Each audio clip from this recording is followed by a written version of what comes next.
Howdy, folks. John Adamson with Seeking Light.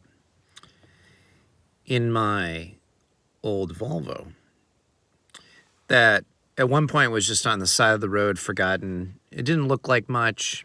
It still doesn't look like much. But I saw a life in it, and so I decided to buy it. And I've fixed some things, but now it's pretty much on the road every day.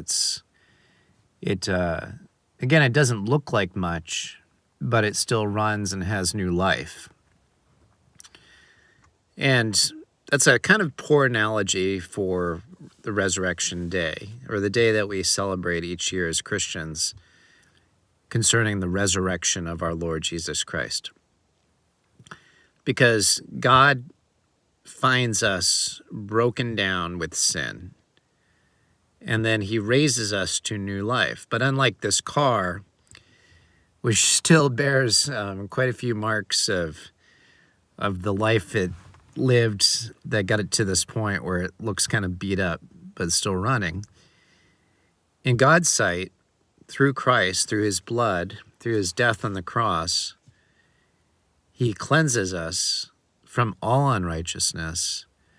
And he presents us as perfect in the eyes of God, because God the Father looks at us through the lens of the sacrifice of his Son, Jesus, who is the only perfect man. And of course, he's perfectly God too. The only perfect man. And so when he sees us, he sees that perfection, even though we haven't done anything to attain it or obtain it. And anyway, I hope you're having a happy Resurrection Day. Of course, many of us are going to search for eggs and get candy.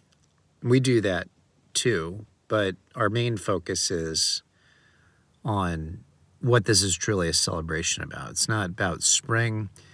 It's not about rabbits. It's not about daffodils and lilies and other springtime flowers that bloom.